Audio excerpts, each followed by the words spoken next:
আমার নবীজির চাচা আবু লাহাব আমার নবীজির জন্ম মোবারকের কথা শুনে তার দাসী সুয়াইবারে আজাদ কইরা দিছে।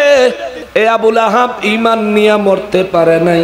মরার পরে নবীজির সাহাবী এবং নবীজির চাচা হযরতে আব্বাস রাদিয়াল্লাহু তাআলা আনহু স্বপ্নে দেখলেন আবু লাহাবের কবরের ভিতরে। আব্বাস রাদিয়াল্লাহু স্বপ্নের মধ্যে জিগায়, আবু লাহাব রে, কালেমাটা তো মরার সময় পড়লি না, নবীজি তোরে বড় কালেমা পড়ানোর চেষ্টা করছে তবুও পড়লি না, কবরে তোর কোন অবস্থা রে আবু লাহাব? আবু লাহাবে কয়, আব্বাস রে, ওরে আব্বাস, আমি কবরে আসার পরে শান্তি নাই রে। সপ্তাহের 6 দিন আমারে ইচ্ছা মতন সাইজ করে। আব্বাস রাদিয়াল্লাহু কয়, সপ্তাহ তো 7 দিনে, 6 দিন তোমারে সাইজ করে, বাকি একদিন কি করে? সেদিন একটু নাজাত পাই। কয় ওই দিনটা কোন দিন? কয় এইটা হলো সোমবার।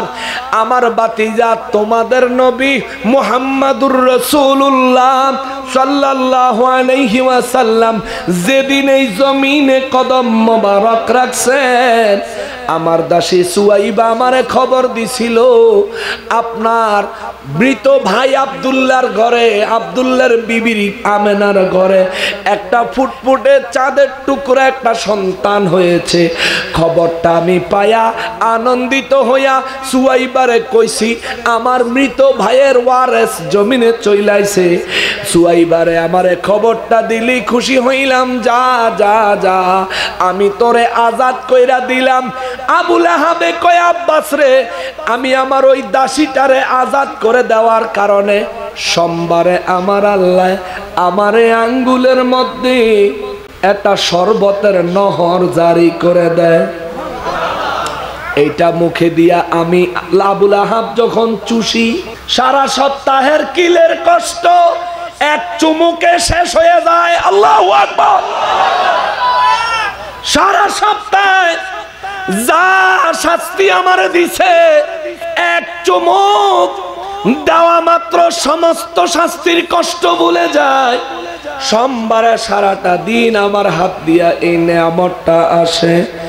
হযরতে আব্বাস রাদিয়াল্লাহু তাআলা আনহুর এই স্বপ্ন মোবারক প্রমাণ করে নবীর আগমনে কাফের হইয়া আবু লাহাবে খুশি হইল। নবী হিসাবে না, বাতিজা হিসাবে খুশি হইয়া ঈমান লইয়া কবরে যাইতে পারে নাই। ওই আবু লাহাবের আল্লাহ কবরে হাতের মধ্যে শরবতের নহর জারি কইরা নবীর আগমনে আনন্দ করার কারণে জান্নাতি নেয়ামত থেকে কাফেররে আমার আল্লাহ মাহরুম করে নাই। আমরা তো মুমিন ইমানদার, আমরা যদি ওই নবীর আগমনে খুশি হইয়া আনন্দ প্রকাশ করি, কাফের যদি সপ্তাহে একদিন নাজাত পায়, আমরা নিশ্চিত সারা জীবন কিয়ামত পর্যন্ত কবরে নাজাত পাবো, জান্নাতের রিজিক পাবো। কথা বলেন ঠিক কিনা? কানার দল বুঝো না, সুন্নিরা কেন কাম কাজ সব ফালায়া তুইয়া জুলুসে দৌড়ায় এখনো বুঝো না? শোনো রে, তোমরা বিরোধিতা করবা, করলে আমাদের লাভ। কেননা বিরোধিতা করাটাও একটা প্রচার। তোরা যত বিরোধিতা করবি, প্রতি বছর জামিয়ার মাঠে যায়া দেখবি জুলুসের পরিমাণ আরো বড় হইছে, ঠিক কিনা? গতবারের তে এবার জুলুস কি ছোট হইছে না বড় হইছে? তোমরা যতই বিরোধিতা করবা কোনো কাজে আসবে, করতে থাকো। এ মুসলমান, ইদানিং কালে কওমিদের একজন হুজুর খুব বেশি ডিবেটের লাগিয়া লাফায়, নাম হইল রেজাউল করিম আবরার। এই ভদ্রলোকের এই যে হাদিস নবীজির মিলাদে সুয়াইবারে বিদায়, সুয়াইবারে আজাদ করে মুক্তি করে দিলে আবু লাহাব যে কবরে নাজাত পায়, এই হাদিস নিয়া এই বেয়াদফে মন্তব্য করছে। কইছে এই ঘটনা নবীর হিজরতের পরে ঘটছে। নাউজুবিল্লাহ। আচ্ছা, নবীজির জন্ম মোবারক কি হিজরতের পরে হইছে? ব্যাক কলে কয় কি নবীজির হিজরতের পরে আবুল আহাবের দাসী সুয়াইবা যায়া নবীজির এই আবুল আহাবের কইছে আপনার ভাতিজা হইছে। মানে এখন কি কইতাম কোন পাবনা মেন্টাল হসপিটালে নিয়ে ভর্তি করন যাইতো, পুরানো পাগলটি কইতো আল্লাহ রে এটা এতদিন বাইরে আসিল কেমনে? এখনো কথা হইল? নবীজি আগে হিজরত করছেন, পরে জন্মগ্রহণ করছেন। এখন সে বলবে আমি দলিলের উপর ভিত্তি কইরা কথা কইছি। কোন দলিল? ইতিহাসবিদেরা কইছে, যারা ইতিহাস লেখছে তাদের মধ্যে অনেকে মন্তব্য করছে হিজরতের পরে এই ঘটনা ঘটছে। মন্তব্য এক একজনে বিভিন্ন মাসালার উপর অনেকের মন্তব্য থাকতে পারে। আরে কোনটা গ্রহণযোগ্য হইছে, কোনটাকে আইম্মায়ে কেরাম সাপোর্ট করছে, এইটুকু বুঝার ক্ষমতা না থাকলে ক্যামেরার সামনে লাফালাফি কইরো না, ঠিক কিনা বলেন? এদুর বুঝার ক্ষমতা রাখ। হাদিসের ফয়সালা মুহাদ্দিসরা দিব, ইতিহাসের ফয়সালা ইতিহাসবিদেরা দিব। মুহাদ্দিসরা সমর্থন করলে দলিল হিসাবে গ্রহণযোগ্য হইব, ঠিক কিনা বলেন? কিন্তু মুহাদ্দিসরা বললেন এটা হাদিসে মোবারক সত্য, তারা অস্বীকারও করতে চায়, এমনও বলতে চায় আহারে বাবা মানে অনেক কষ্টে তাদের বিরুদ্ধে শক্ত কথা আমার বলতে হয়, আমি বাধ্য। তারা এমনও বলে আব্দুল্লাহ হযরত আব্বাস রাদিয়াল্লাহু স্বপ্ন দেখছে, সাহাবীর স্বপ্ন কি দলিল নেই? জোরে কর নাউজুবিল্লাহ। শোনেন, সাহাবীর কওল, সাহাবীর ফেল, সাহাবীর কাজ, সাহাবীর স্বপ্ন, এই সব কিছুই দলিলের আওতাভুক্ত। সাহাবীর স্বপ্নের কথায় পরে আসো। আব্বাস রাদিয়াল্লাহু সাহাবী হইয়া নিজের জবান মোবারকে যে বলছেন আমি স্বপ্ন দেখছি আবুল আহাব এই কথা বলছেন, দলিল হওয়ার জন্য এইটুকুই যথেষ্ট। সুবহানাল্লাহ বলেন। তুমি যদি না মানো তোমার ব্যক্তিগত ব্যাপার, যদি না জানো তোমার ব্যক্তিগত ব্যাপার, জানবাও না আবার আন্দাজে বিরোধিতা করবা, বিপদে পড়বা, খবরদার। তো আবুল আহাব যদি নবীর আগমনে খুশি হইলে, আল্লাহ যদি কাফেরের উপর দয়াবান হয়, আমরা তো ঈমানদার, আমরা যদি নবীর আগমনে খুশি উদযাপন করি, আল্লাহ কি আমাদেরকে নাজাত দিতে পারে না? এটাই তো নাজাত পাওয়ার রাস্তা। আমার নবী বলেন আখলিস দীনাকা ইয়াকফিকাল আমালুল কলিল। উম্মত ঈমানটা ঠিক রাখিস, তাইলে আমল যদি কিছু কম হয় কম করিস না, বাড়ায়া করিস। তাও যদি কিছু কম হইয়া যায় চিন্তা করিস না, আমি নবী তোরে শাফাআত করে পার করে দিব। জোরে কোন সুবহানাল্লাহ। মদিনা শরীফে রওজা মোবারকের সালাম দিতে যখন যাবেন, রিয়াজুল জান্নাতের গেইটের বরাবর যাওয়ার আগে দিয়া একটা গেইটে লেখা আছে মা বাইনা, রিয়াজুল জান্নাতের গেইটে লেখা মা বাইনা বাইতি ওয়া মিম্বারি রওজাতুম মির রিয়াদিল জান্নাহ। তার আগের গেইটে একেবারে স্বর্ণ দিয়া সোনালী অক্ষরে লেখা ক্যালিওগ্রাফিতে শাফাআতি লি আহলিল কাবাইর মিন উম্মতি। আমার উম্মতের মধ্যে যারা কবিরা গুনাহগার হয়ে হাসরের ময়দানে দাঁড়াবে, আমি নবী তাদের জন্য শাফাআত করব। সুবহান। ও ভাই, যদি কবিরা গুনাহগার হইয়াও ঈমান নিয়ে কবরে যাইতে পারেন, নবী কয় আমি সুপারিশ করি। তো নবীর সুপারিশ দরকার আছে নি? নবীর সুপারিশ ছাড়া নসিবে জান্নাত মিলবে? মিলবে? মিলবে? আমি একটা কথা আপনাদেরকে বললে বুঝবেন, মিলাদুন নবীর বিরোধিতা যারা করে তারা চরম হিংসু। এক্সাম্পল কি বলবেন হুজুর? কই এই যে মাহফিলের পোস্টারটা ঈদে মিলাদুন নবী লেখছে, এই পোস্টারটার সব ঠিক রেখা এই ঈদে মিলাদুন নবীর জায়গা যদি শুধু সিরাতুন নবী লাগাইয়া দেয়, এই যারা মিলাদুন নবীর বিরোধিতা করে এই মাহফিলটার আর বিরোধিতা করব? আর কি বিরোধিতা করব? বুঝেন নাই? আমাকে ওই মাহফিলটা শুধু মিলাদুন নবী দেখা হাতে বিরোধিতা করে, এখনো শুধু সিরাতুন নবী লাগাইয়া দেন আর বাকি সব ঠিক থাকুক। যে হুজুর করে দাওয়াত দিচ্ছেন হ্যাঁ নাম ঠিক থাকুক, অতিথি হিসাবে জাগরে দাওয়াত দিচ্ছেন, হ্যাগো নামও ঠিক থাকুক। পিছনে মসজিদের ছবি, ঈদগাহের ছবি, উন্নয়নমূলক কাজের ছবি দিচ্ছেন, সব ঠিক থাকুক, তার কোনো আপত্তি নাই। মিলাদুন নবীটা কাইট্টা সিরাতুন নবী বানায়া দেন, হেতে আইয়া স্টেজে বইব, তার মানে বুঝা গেল মাহফিলের লগে দুশ্মনী না, হুজুরের লগে দুশ্মনী না, আলেম ওলামা অতিথিদের সাথে দুশ্মনী না, নবীর মিলাদের সাথে দুশ্মনী, ঠিক কিনা বলেন? সে একটা হিংসুক, সে একটা হিংসুক। মিলাদুন নবীর ব্যানার লাগাইলে তোমার ফতুয়ায় বিদআত, হারাম, শিরক বের হয়ে আসে। তো এই মিলাদুন নবীর জায়গায় সিরাতুন নবী লাগায়া বাকি সব ঠিক রাখলে এটা হালাল হয় কেমনে? যেই দলিলে সিরাতুন নবীর ব্যানারে মিলাদুন নবীর মাহফিল করা জায়েজ, ওই দলিলে মিলাদুন নবীর ব্যানারে নূর নবীর সিরাত মোবারকের আলোচনা মাহফিল হাজার হাজার কোটি কোটি বার জায়েজ, ঠিক কিনা বলেন? তুমি বিরোধিতা করতে পারো, কিচ্ছু আসে যায়, কিচ্ছু আসে যায়।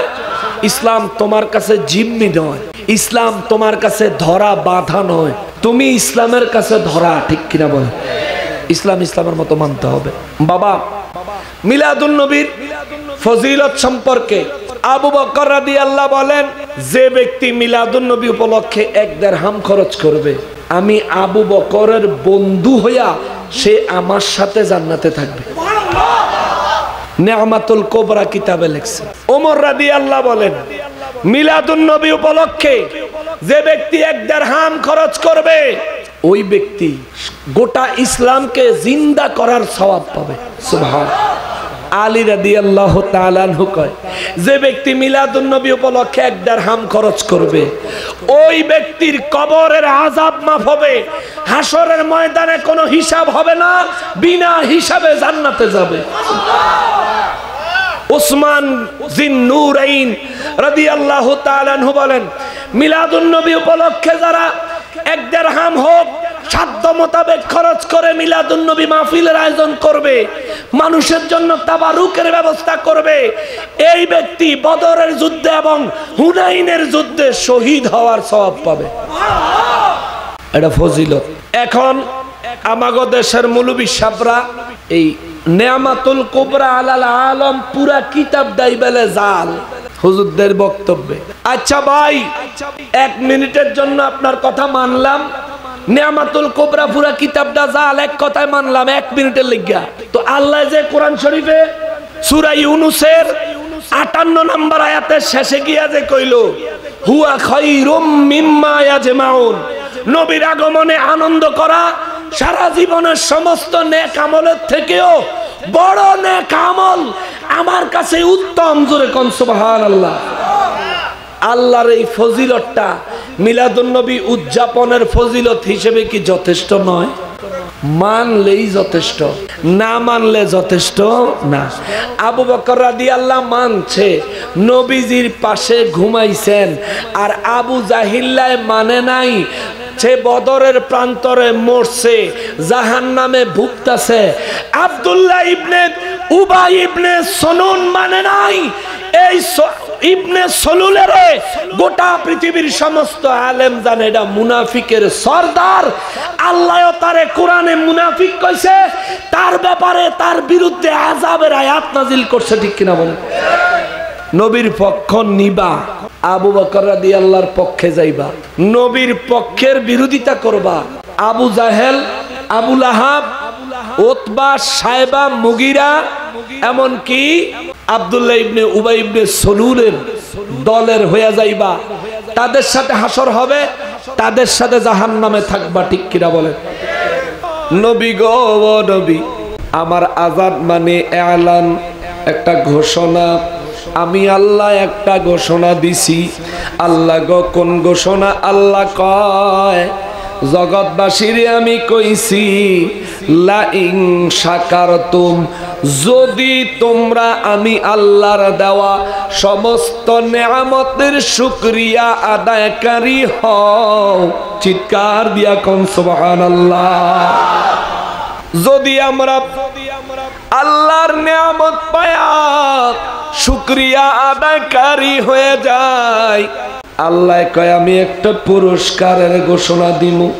মুসলমানের আমরা খানা খাই, আল্লাহর নেয়ামত, অক্সিজেন গ্রহণ করি নিঃশ্বাসের সাথে, আল্লাহর নেয়ামত, সুস্থভাবে জমিনে চলাফেরা করি, আল্লাহর নেয়ামত, পিপাসা লাগলেই হাতের কাছে পানি পাওয়া যায়, আল্লাহর নেয়ামত।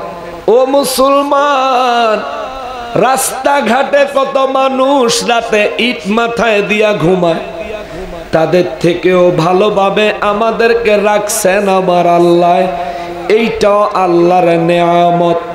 মাহে রমজানের রোজা আল্লাহর নেয়ামত, 5 ওয়াক্ত নামাজ উম্মতে মুহাম্মাদির জন্য আল্লাহর নেয়ামত, হজ্জে বাইতুল্লাহ, জিয়ারত রাসূলুল্লাহ এবং যাকাত, এই সব কিছুই আল্লাহর নেয়ামত। নবী পাওয়া আল্লাহর নেয়ামত, দিন পাওয়া আল্লাহর নেয়ামত। আপনাদের এলাকায় হিন্দু আসেনি? হিন্দু নাই? আচ্ছা, আশেপাশে হিন্দু আছে না? হিন্দু বাইগো চোখ কি আমাগতে একটা কম, হাত কি কম, পা কি কম, মুখে দাঁত একটা কম, অন্তত একটা কম। তারা হিন্দু, আমরা মুসলমান। বৌদ্ধ থাকতে পারে, খ্রিস্টান থাকতে পারে, ছোট করছি না, শুধু আমাদের সৌভাগ্যের কথা বলি। আমাদেরকে আল্লাহ ইসলাম থেকে মাহরুম না করে মুসলমান বানাইয়া মুসলমানি জিন্দেগি যাপন করার যে সুযোগ দিছেন, এটা নেয়ামত না গজব? কথা বলেন, নেয়ামত না গজব?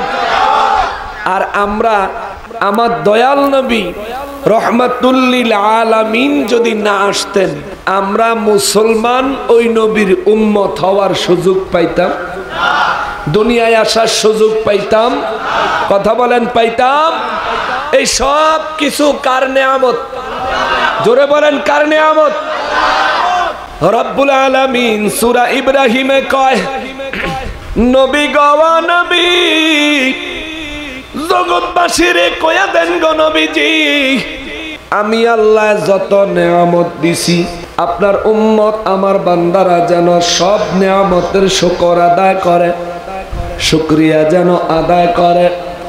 আবার আমার আল্লাহ কোরআনুল কারীমে সূরা বাকারায় নিজের জিকিরের কথা বলে। মুসলমানের আল্লাহ কয়, হুজুর জগৎবাসী আমার নেয়ামত পায়া নেয়ামত খাবেন, নেয়ামত খায়া নেয়ামত গ্রহণ করে ব্যবহার করে আমার বান্দারা আমাকে রিপিট কিছু দেখ। আমার এমন কিছু আশা নাই, আশা নাই, আশা নাই। কেননা সৃষ্টির সমস্ত জিনিস থেকে আমি আল্লাহ মুখাপেক্ষীহীন, আমি কোনো কিছুর মুখাপেক্ষী না গো নবী। ও দয়াল নবীজি, আপনার উম্মতদেরকে বলে দেন গো, আমার সমস্ত নেয়ামত তারা গ্রহণ করার পরে যেন আমি আল্লাহর শুকরিয়া আদায় করে। জোরে কোন সুবহানাল্লাহ। নেয়ামত পাওয়ার পর শুকরিয়া আদায়ের হুকুমটা কার? জোরে বলেন, কার? রব্বুল আলামিন আরো কয়, ও মায়ার নবীজি, লা ইন শাকারতুম, কেউ যদি আমার নেয়ামতের শুকরিয়া আদায় করে, তারে আমার পক্ষ থেকে একটা খোঁজ খবর দেন, লা আজিদান্নাকুম, আমি আল্লাহ তার নেয়ামতের পরিমাণ আরো বাড়ায়া দিব। নেয়ামতের শুকরিয়া আদায় করলে ওই নেয়ামতের পরিমাণ বাড়ায়া দিব কে? জোরে বলেন, কে? আল্লাহ বাড়ায়া দিব। মুসলমানের নেয়ামত, নেয়ামতের মধ্যে ক্লাস আছে, first class, second class, third class, এভাবে বিভিন্ন ক্লাস আছে। এটা আমার কথা না, আল্লাহ নিজে কোরআনুল কারীমে সূরা আলে ইমরানের 164 নম্বর আয়াতে বলেন, বিসমিল্লাহির রহমানির রহিম, লাকাদ মান্নাল্লাহু আলাল মুমিনিনা ইয বা'সা ফীহিম রাসূলাম মিন আনফুসিহিম ইয়াতলু আলাইহিম আয়াতিহি ওয়া ইউযাক্কিহিম ওয়া ইউআল্লিমুহুমুল কিতাবা ওয়াল হিকমা। চিৎকার দিয়া কোন সুবহানাল্লাহ। রব্বুল আলামিন কয় জমিনের সব কিছু আমি আল্লাহর নেয়ামত, তবে সবচেয়ে বড় নেয়ামত হলো আমি আমার রসুলকে তোমাদের মাঝে পাঠাইছি। চিৎকার দিয়া কোন সুবহানাল্লাহ। সবচেয়ে বড় নেয়ামত আমার নবী। ঘোষণা কার? জোরে বলেন কার? আল্লাহ কয় নবী গো জগৎবাসীরে বলেন আমি আল্লাহ হলাম, আপনি নবী হলেন, আমি আল্লাহর কাছে সব থেকে বড় নেয়ামত। এই জমিনে আপনারে পাঠাইছি, আপনি হিন্দুর জন্য বড় নেয়ামত না, খ্রিস্টানের জন্য বড় নেয়ামত না, সব মুসলমানের জন্যও বড় নেয়ামত না, মুনাফিকের জন্যও বড় নেয়ামত না। লাকাদ মান্নাল্লাহু আলাল মুমিনিন, কেবলমাত্র এই জমিনে যারা মুমিন তারাই আপনাকে আমার শ্রেষ্ঠ নেয়ামত হিসাবে মেনে নিবে। জোরে কোন সুবহানাল্লাহ। শুধু মুমিনের জন্য আমার নবীকে শ্রেষ্ঠ নেয়ামত বানাইছে কে? কথা কোন কে? এটা মাইক।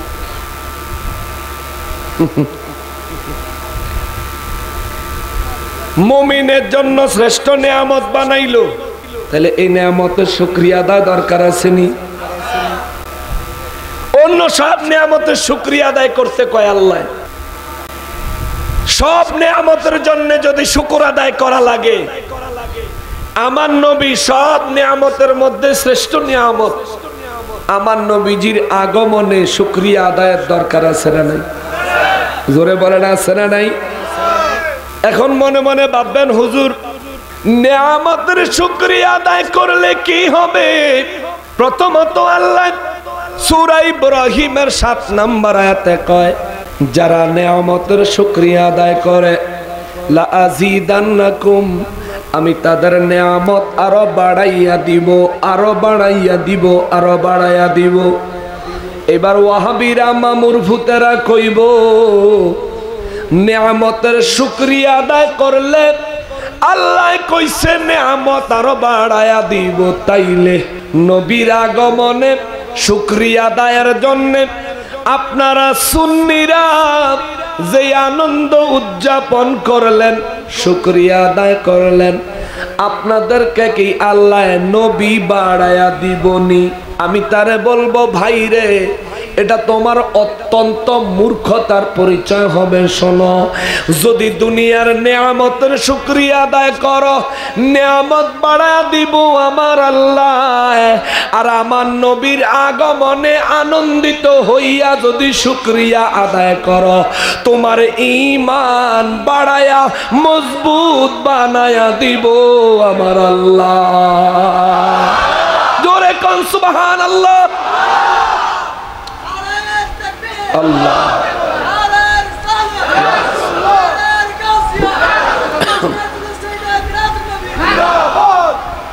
বুঝাইছে বাবা? এইটুকু বুঝছেন? এইটুকু বুঝছেন? আমার কথা বোঝা যায়? আজকে কিন্তু আমার কণ্ঠ আমি চিনি না, গলা ভাঙ্গে তছনছ হয়ে গেছে। কারণ আছে, গত রাতের আগের রাতে রাউজান মাহফিল করে ঢাকায় গেছি, সকালে 9:45 থেকে জুলুস করছি, ঘুম নাই। ঢাকা রাজধানী বুক ফুলাইয়া জুলুস কইরা বিকালে আবার নরসিংদী গিয়া মাহফিল করছি। নরসিংদী আবার মাহফিল যে করছি ম্যাক্সিমাম ওয়াহাবি ভিত্তিক। হ্যাঁ, তারা মাহফিল হইতে দিব না, মিলাদুন নবীর মাহফিল বেদাত, কেউ কয় হারাম, কেউ কয় শিরিক, এই হেগো মন মতন। আমি গেলে মাহফিল করতে দিব না। গেছি, স্টেজে উঠছি, বক্তব্যের প্রথমে বলছি আশেপাশে মামুর ভূত যারা আছো তোমরা স্টেজে আসো।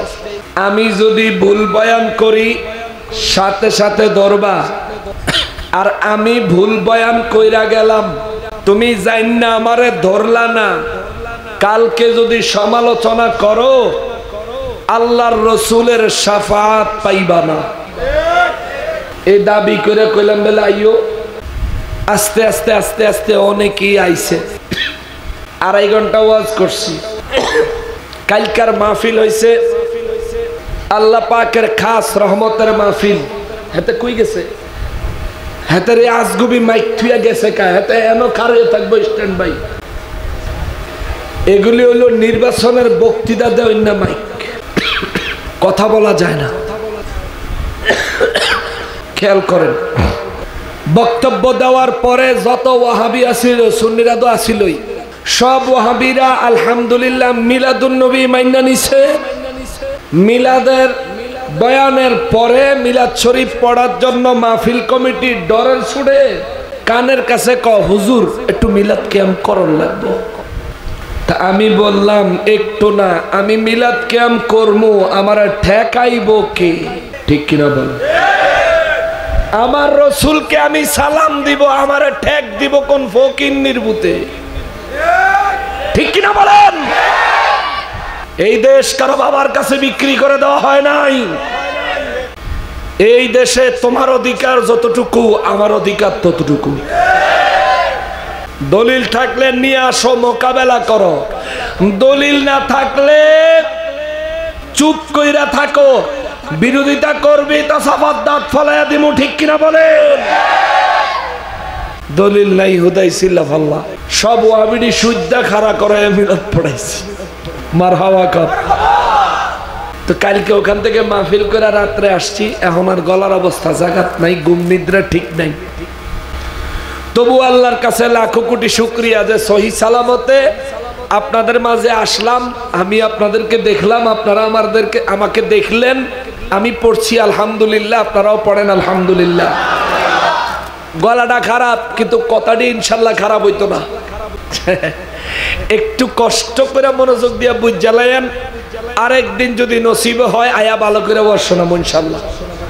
খেয়াল করেন, নেয়ামতের শুকরিয়া আদায় করার হুকুম দিল কে?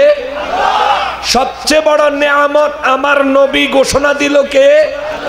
তাহলে খানা খাওয়ার পরে কই আলহামদুলিল্লাহ। নবী যেহেতু বড় নেয়ামত, সবচেয়ে বড় নেয়ামত, নবীর থেকে বড় কোন নেয়ামত নাই। নবীজিকে সবচেয়ে বড় নেয়ামত বানাইছে আল্লাহ মুমিনের জন্য, মুনাফিকের জন্য না। আমরা বুঝা গেলাম সূরা আলে ইমরানের 164 নম্বর আয়াত দিয়া, যারা মুমিন নবীর আগমনে তারাই খুশি হবে, জুলুস করবে, আল্লাহ শুকরিয়া আদায় করবে। ঠিক কিনা বলেন? নারে তাকবীর, আল্লাহ, নারে রিসালাত, নারে গাউসিয়া, আহলে সুন্নাত ওয়াল জামাত, জশ্নে জুলুস ঈদ মিলাদুন নবী, হযরতুল আল্লামা জনাব মাওলানা হাসানুর রহমান হুসাইন নকশবন্দি সাহেব। খেয়াল করেন, তাইলে আজকে যারা মিলাদুন নবীর মাহফিলে নবীর মোহব্বত নিয়ে আইছেন, আপনাদের জিন্দেগি ধন্য, মুমিনের খাতায় নাম উঠে গেছে। সুবহানাল্লাহ। দলিল আসেনি? দলিল আসেনি? কোরআন শরীফ সূরা আলে ইমরান 164 নম্বর আয়াত। মুসলমানের আরে, আমার প্যারা নবীর উম্মতের আরে, সাহাবায়ে কেরাম, আমার দয়াল নবী রহমাতুল লিল আলামিনের কয় নবী গো, ও নবী, নেয়ামতের শুকরিয়া আদায়ের ব্যাপারে আপনার নুরানি জবান মোবারকে আমরা আরো কিছু কথা শুনতে চাই।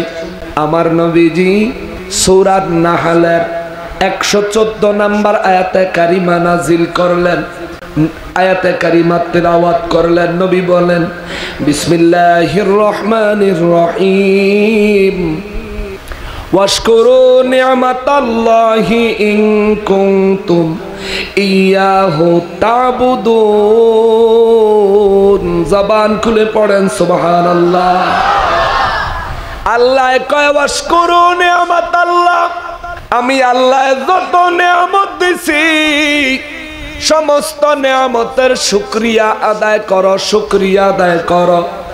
যে ব্যক্তি আমার নেয়ামতের শুকরিয়া আদায় করবি ওই ব্যক্তি ইন কুনতুম ইয়াহু তা'বুদুন, ওই ব্যক্তির নাম আমি আল্লাহর দরবারে আমার ইবাদতকারী হিসাবে লিপিবদ্ধ হয়ে যাবে। জোরে কোন সুবহানাল্লাহ।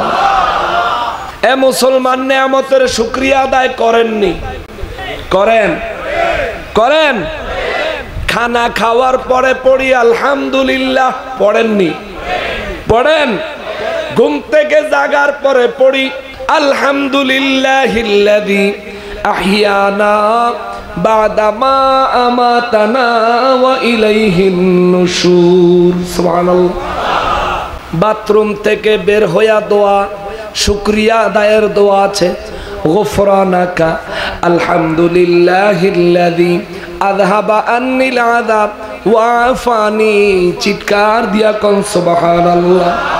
সব নিয়ামত গ্রহণ করার পরে আলাদা আলাদা সিস্টেমে শুকরিয়া আদায় করার নিয়ম নীতি আছে রে। আমার নবীর আগমন হইল মুমিনের জন্য শ্রেষ্ঠ নেয়ামত, আগমন করলেন। আমার নবীর আগমনেও শুকরিয়া আদায় করার পদ্ধতি আছে, পদ্ধতি আছে, পদ্ধতি আছে। কোন পদ্ধতিতে নবী পাওয়ার শুকরিয়া আদায় করতে হবে ওই পদ্ধতি বলে দিবেন কে? জোরে বলেন কে? মৌলবী সাহেবরা কয় মিলাদুন নবীর ভিত্তি কোরআনে নাই, হাদিসে নাই, কোন কিতাবে নাই, ইসলামে নাকি কোনো ভিত্তি নাই। ও মৌলবী রে, তুই নাই নাই কইতে কইতে এই বছর গোটা পৃথিবীতে 167টা দেশে আমার নবীর মিলাদুন নবীর জুলুস উদযাপন হয়েছে। কয়টা দেশ? 167। তার মধ্যে বাংলাদেশ সহ 54টা দেশের মধ্যে মিলাদুন নবী সাল্লাল্লাহু আলাইহি ওয়াসাল্লাম রাষ্ট্রীয়ভাবে স্বীকৃতি লাভ করে রাষ্ট্রীয়ভাবে উদযাপন করা হয়েছে। তোরা বিরোধিতা করতে থাক, ফতুয়াবাজি করতে থাক, আমাদের কিচ্ছু আসে যায় না, আল্লাহর রাসূলের কিচ্ছু আসে যায় না। শুধু একটা জিনিস তোর বিবেকের কাছে দিয়া যায়, নবীর মিলাদুন নবীর বিরোধিতা আজকে করতেছো, হাসরের ময়দানে নবীর সামনে শাফাতের আশায় কেমনে দাঁড়াবি? ঠিক কিনা বলেন? তুই কেমনে দাঁড়াবি? তুই যদি দাঁড়াস, আল্লাহর রাসূল যদি কয় কিরে আমার মিলাদে আমার উম্মত আনন্দ করছে, জুলুস করছে, মিলাদুন নবী মাহফিল সাজাইছে, তুই না বিরোধিতা করছিলি? তো আমি নবীর জন্ম মোবারককেই তুই বিরোধিতা করছস। আজকা শাফাতের জন্য আমার কাছে কেন? সোহকান সোহকান, দূর হ দূর হ। আমি নবী কবিরা গুনাহগার উম্মতের জন্য শাফাত করব, কিন্তু তোর মতো নাফরমান দুশমনের রাসূলের সঙ্গে কোনো সম্পর্ক নাই। ঠিক কিনা বলেন? নারে তাকবীর, নারে রিসালাত, নারে গাউসিয়া, আহলে সুন্নাত ওয়াল জামাত, জশ্নে জুলুসি মিলাদুন নবী। বাজান, আল্লাহর রাসূলের দরবার থেকে সেদিন কেউ যদি ফিরাইয়া দেয়, উপায় আছে? মাহফিলটা শেষ হইলে তুমি মাইকটা ঠিক করে লাইও, মুনাজাত শেষ হয়ে গেলে সুন্দর করে ঠিক করে লেবা, সারা রাত তুমি ওয়াজ করে বয়ে বয়া। মাহফিল শেষ আগে মাইক কখনো ঠিক হয় না। বাইরে মনে হয় যেন রেডিও বাজতাছে, পুরান দিনের ব্রিটিশ আমলের রেডিও। মা বোনেরা বাইতে কিছু বুঝেনি, আল্লাহই জানে। আর এমনি তো আজকে গলা বসে। কথা বলার সময় মাইক যদি ঠিক না থাকে, মেমোরিতে যেই কথা বলার একটা থিম থাকে, এটা কিছুক্ষণ পরে পরে নষ্ট হয়ে যায়। এজন্য মাহফিলে মাইক একটা গুরুত্বপূর্ণ অংশ, খেয়াল করেন। আল্লাহর রাসূলের দরবারে হাসরের ময়দানে আমরা যখন দাঁড়াবো, ফেরেশতারা যদি আমার ওই ভাইয়ের কথা মতো আমলনামা বাইর করে কয় এটা তো বেদাতি, এক্সাম্পল যদি বলে এটা তো বেদাতি, এটার আমলনামায় বেদাতের টান নাই, খালি বেদাত মিলাদুন নবী আইলে খালি বেদাত করছে, মিলাদুন নবীর মাহফিল করছে, হুজুরের নাওয়াজ করেছে, মিলাদুন নবী উপলক্ষে জুলুস করছে, মিলাদুন নবী উপলক্ষে বেদাত জুলুসে বের হইয়া মানুষের তাবারুক বিলি করছে। হায় হায় রে, বেদাতের অভাব নাই তার আমল নামায়। আল্লাহর রসুলের দরবারে যদি পেশ করেন, আল্লাহর রসুল দেখে যদি বলেন আরে যদি জুলুস করে আমার জন্য করছে, যদি বের হয়ে মানুষকে তাবারুক দিয়ে থাকে আমি নবীর মিলাদে খুশি হইয়া করছে, আমি নবীর তো কোনো কমপ্লেইন নাই। নবী যার বিরুদ্ধে হাসরের ময়দানে কমপ্লেইন করবেন না তার পক্ষেই নবীজি শাফাআত করবেন। যার পক্ষে নবী শাফাআত করবেন আল্লাহ তারে বিনা প্রশ্নে জান্নাত দিবে। আমার ভাই যে কয় বেদাত, এই ডব্লিউ গ্রুপ যে বেদাত কয়, তাদের বেদাতের শেষ পরিণতির কথা জানাইলাম। এবার আসেন, মিলাদুন নবী উপলক্ষে আনন্দ করা বেদাত নয়, এটা ফরজ, ঠিক কিনা বলেন? তবে হুজুর আমগরে দিয়া ঠিক কওয়াইলে লাভ হইতো না, আপনি দলিল দেন। জি দলিল দিচ্ছি। মুসলমানের আর খানা খাওয়ার পরে কেমনে শুকরিয়া আদায় করতে হবে এই পদ্ধতিটা আমার নবীজির শিখাইয়া দিছেন কে? আমার নবী আবার আমাদেরকে শিখাইয়া দিলেন, ও মুসলমান প্রত্যেকটা ব্যাপারে শুকরিয়া আদায় কেমনে করতে হবে আমার আল্লাহ আমার নবীজির শিখাইয়া দিলেন, আমার নবী নবীর উম্মতদেরকে শিখাইয়া দিলেন। বাবাজিরা রে, আমার আল্লাহ আমার নবীজির সূরা আলে ইমরানের 164 নম্বর আয়াতে বললেন নবী হলেন মুমিনের জন্য শ্রেষ্ঠ নেয়ামত। আবার সূরা ইউনূসের 58 নম্বর আয়াতে যায় কয় নবী গো আপনি হলেন শ্রেষ্ঠ নেয়ামত, আপনি নেয়ামতের শুকরিয়া আদায় কেমনে করব আমার প্রিয় বান্দা মুমিনদেরকে জানায়া দেন। আল্লাহ গো কেমনে? আল্লাহ বলেন বিসমিল্লাহির রহমানির রহিম কুল বিফাদলিল্লাহি ওয়া বিরহমাতিহি ফাবিযালিকা ফালইফরাহু হুয়া খায়রুম মিম্মা ইয়াজমাউন। চিৎকার দিয়া কোন সুবহানাল্লাহ।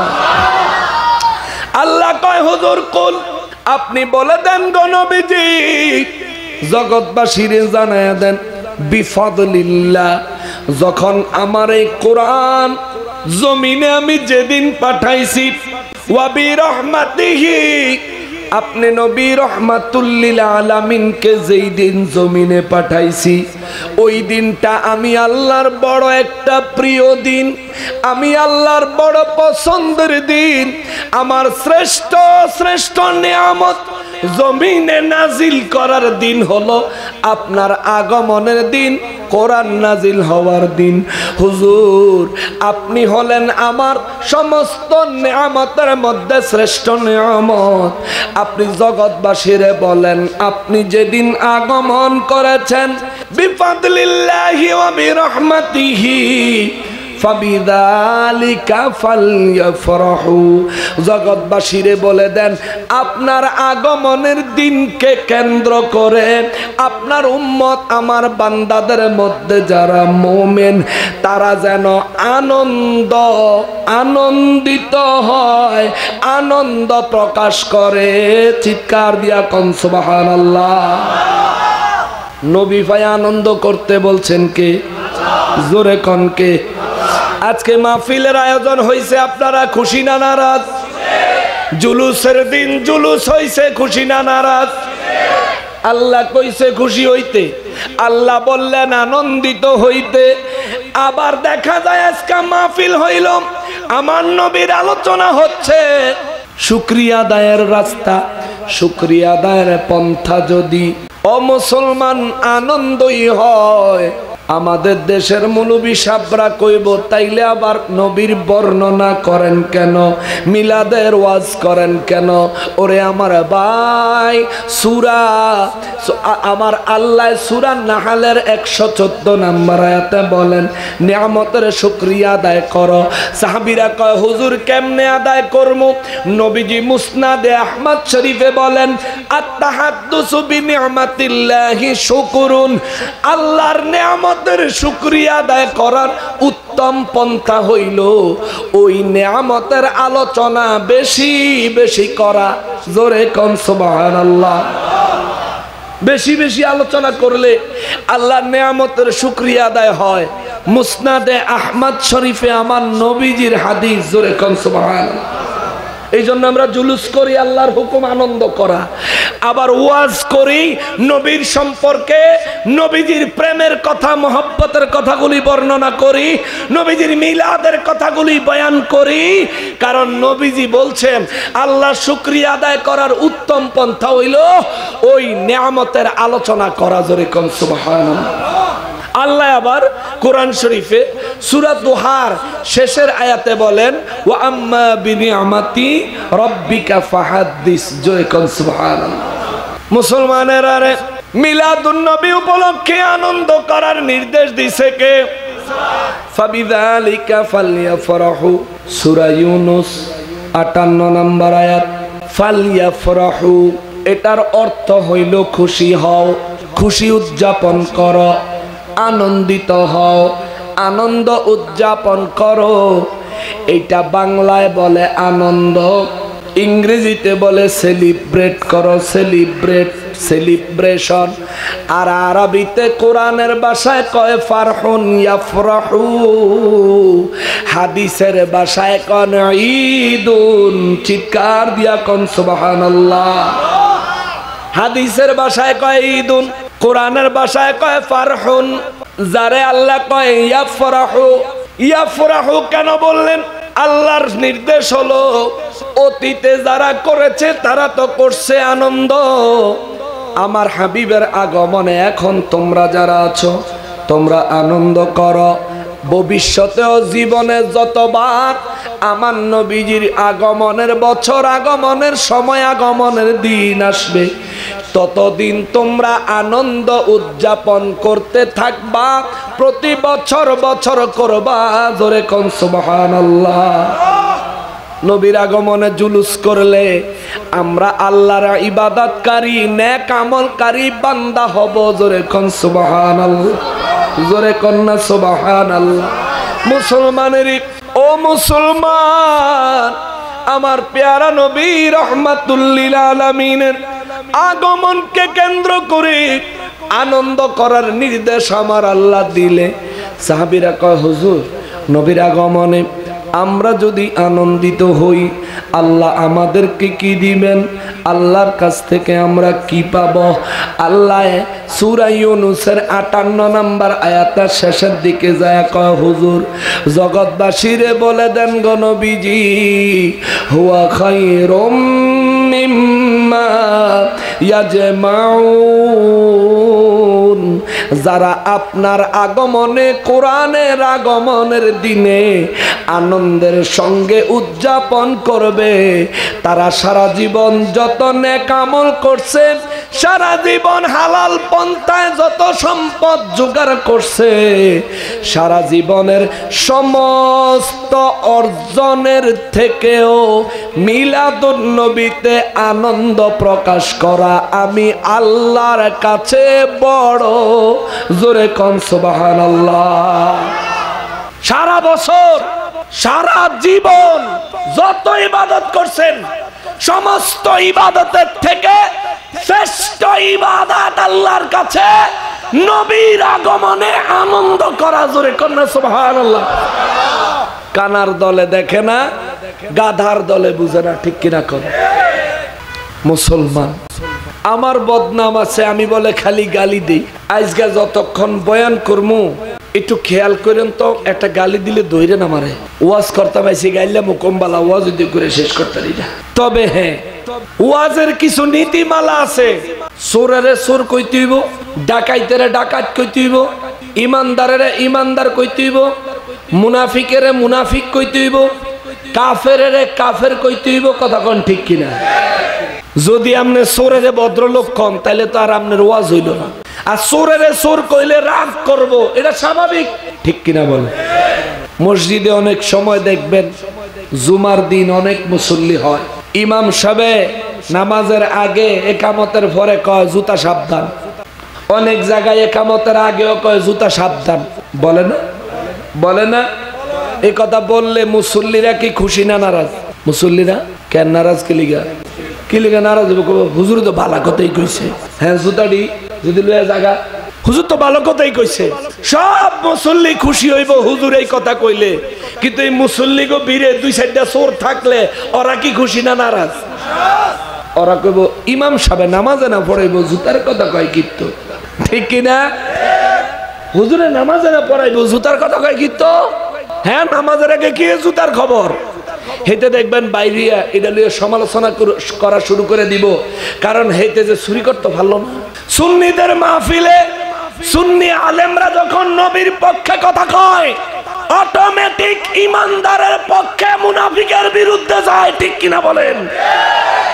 ইমানদার খুশি হইয়া যায়, মুনাফিকের পেটের ভাত, পেটের চাইল ভাত হইয়া যায়, ঠিক কিনা কয়? তখনই মুনাফিকে কয় হ্যাঁ হইলো, এতগুলি টিহা দিয়া হুজুর দ্বারা আনলো, হেতে খালি গাইল দেয়, আমরা কেমনে যাইতাম হেগো মাহফিল, এই সমালোচনা করে। আবার হেতারা থানাত গিয়ে আমাদের নামে কমপ্লেইন দেয়, এই হুজুর খালি গাইল দেয়, এই হুজুর আইলে মারামারি হইব, ঝগড়া হইব, ফাসাদ হইব। হেতে এমন একটা ভাব দেখায় মনে হয় যেন দেশটা হের বাপের, ঠিক কিনা কোন? আমরা কি উইরে আইছি রে দেশ? এই রাজাকার থাকলে তোর পূর্বপুরুষ থাকতে পারে, আমাদের পূর্বপুরুষরা সোনার বাংলা স্বাধীন করেছে, ঠিক কিনা বলেন? আমগো পূর্বপুরুষে তালাশ করলে রাজাকার পাবি না, তোদের পূর্বপুরুষে তালাশ করলে পাওয়া যাবে। হুজুর কেমনে এত নিশ্চিত হইলেন? যেই নবীর সুন্নাত তুই মাথায় টুপি দেস, যে নবীর সুন্নাত মাথায় পাগড়ি দেস, যে নবীর সুন্নাত গায়ে জুব্বা লাগায়া মসজিদের ইমাম হয়ে মাস শেষে বেতন নিয়ে সংসার চালাস, ওই নবীর মিলাদুন নবীতে তুই খুশি হইতে পারস না, তুই তো পৃথিবীর সব থেকে বড় অকৃতজ্ঞ। আমার নবী যদি না আসতেন, কোরআন যদি নিয়ে না আসতেন, কোরআন শরীফ পড়ন লাগতো না, মসজিদের ক্ষতি বহন লাগতো না, মহল্লার মানুষে দেখলেই সালাম নসিবে জুটতো না, ঠিক কিনা কর? কারো সিলায় সিন্নি খাও মোল্লা ছিল না। জুলুসে আমরা যাই দীক্ষা, তোমার কলজা ফাড়ে, ফাটতে থাক, তোর কলজা ফাড়ুক। দুনিয়াতে আমাগরে কইতাছ বেদাতি বেদাতি, কইতে থাক। দুনিয়াতে কবি বেদাতি, হাসরের ময়দানে যায়া দেখবি আমরাই জান্নাতি, ঠিক কিনা বলেন?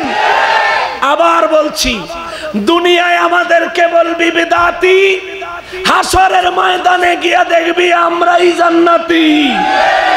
তোরা দুনিয়া তো খয়রাতি, হাসরের ময়দানেও খয়রাতি, ঠিক কিনা কর? তোরা খয়রাতিরা খয়রাতি থাকবি। মুসলমান নবীর আগমনে আনন্দিত হবে মুমিন, এটা আল্লাহর নির্দেশ। তারা কয় কোরআনে পাই না, তুই কানা মূর্খ, পড়ালেখা কর। সূরা ইউনূসের 58 নম্বর আয়াত পড়ো, এই আয়াতের তাফসীর পড়ো, দেখো আল্লাহ কি বলছে। এ মুসলমানেরা রে, মিলাদুন নবীর বয়ান আমার আগে বিশেষ বক্তা মহোদয় আমি খেয়াল করছি, ভালো ওয়াজ করছেন। আমি শুকরিয়া আদায়ের ব্যাপারটা ধরলাম।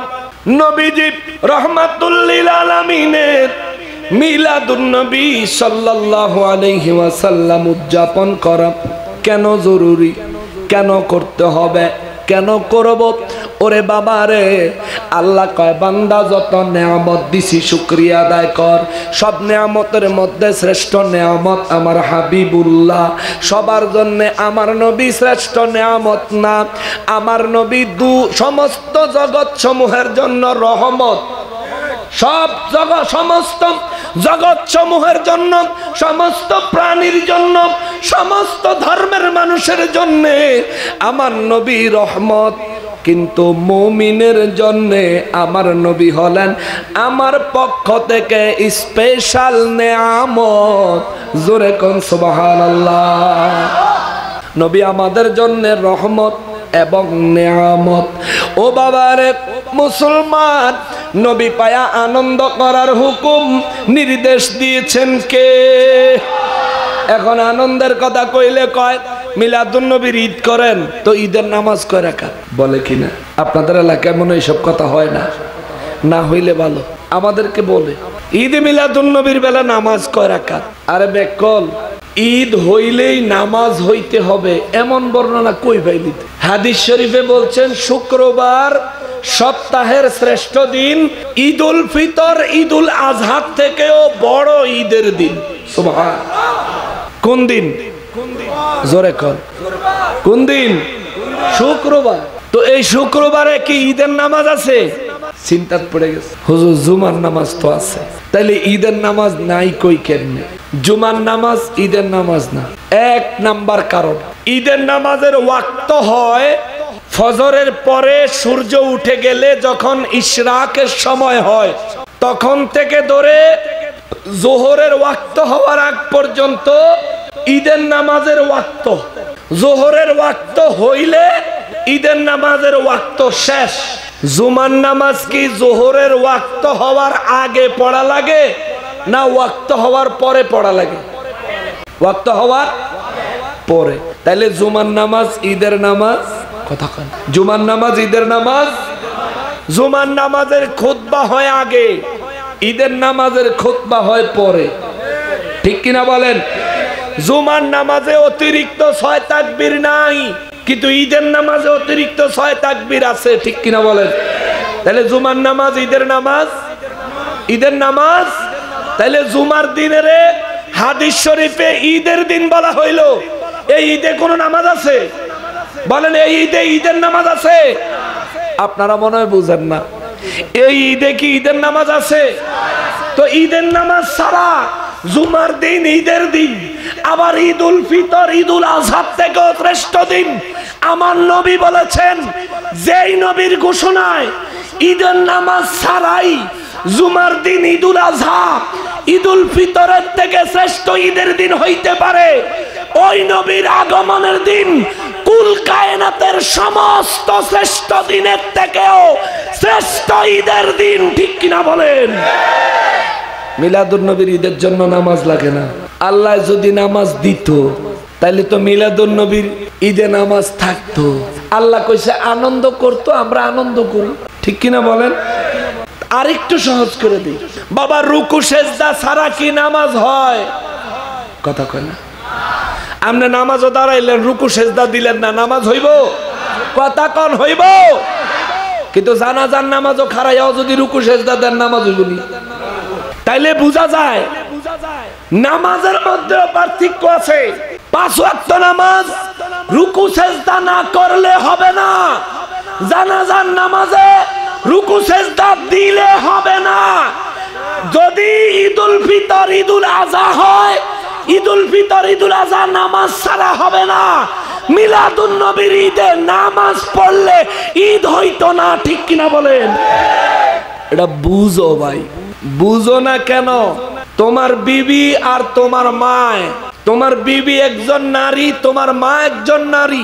তোমার বিবি দেখতে শুনতে শারীরিক গঠনে অবয়বে যেমন, চেহারার কাটিং ছাড়া শরীরের বাকি সব অংশই তোমার মায়ের তেমন। কিন্তু তুই যদি তোর বউরে কোনোদিন কস, বিবি তোমার হাতটা আমার মার মতো, আল্লাহ কয় সঙ্গে সঙ্গে বউ তালাক। জোরে কর নাউজুবিল্লাহ। বউরে যদি কয় তোমার হাতটা আমার মার মতো, অথবা বউ যদি কয় আমনের পিঠটা, আমনের মেরুদণ্ডটা, আমনের নাকটা, আমনের পাউডা আমার আব্বার মতন, বউ যদি এই কথা কয়, শেষ, তালাক হয়ে গেছে। এটারে কয় অটো তালাক। এই নিজের বিবির ব্যাপারে যেই কথা চলবো, মায়ের ব্যাপারে ওই কথা চলবে।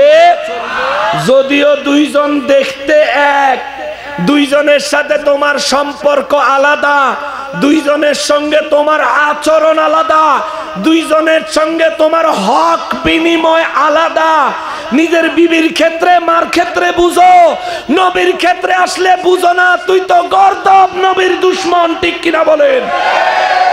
বুঝতে হবে। মিলাদুন্নবী আইলে মিলাদুন্নবী নামাজ কয় রাকাত? আগে তুমি দলিল দাও, মিলাদুন্নবী যদি ঈদ হয় ঈদের নামাজ লাগবই, এটার একটা দলিল দাও, তাইলে শোনা তোমার আমি নামাজ দেব। বাবা, আল্লাহ রাব্বুল আলামিন কয়, যে ব্যক্তি মুমিন তার কাছে আমার নবী শ্রেষ্ঠ নেয়ামত। যে ব্যক্তি মুমিন সে আমার নবীরে পায়া আনন্দ করবে, আর আমি আল্লাহ শুকরিয়া আদায় করে আমার শ্রেষ্ঠ ইবাদতকারী বান্দা হয়ে যাবে। জোরে বলেন সুবহানাল্লাহ।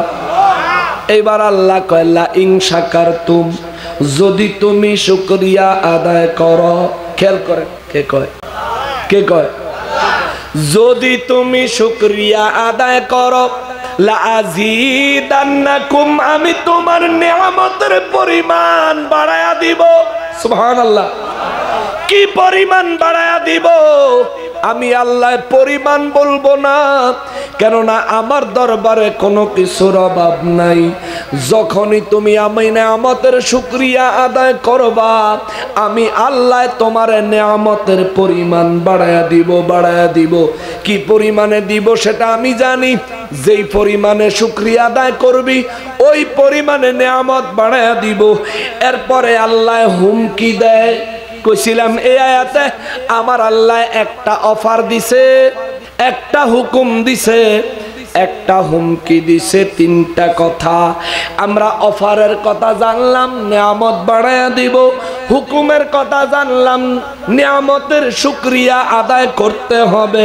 3 নম্বরে আল্লাহ হুকুম দেয়, ওয়ালা ইন কাফারতুম, আর যদি নিয়ামতের শুকরিয়া আদায় না করস তুই একরকম, আর যদি এই শুকরিয়া আদায়ের বিরোধিতা করস, অস্বীকার করস, আমার নিয়ামতের অস্বীকার যদি তুমি করো, আল্লাহ কয় ইন্না আযাবি লাশাদীদ, আমি আল্লাহ তোমারে কঠিন আযাবের সম্মুখীন করব।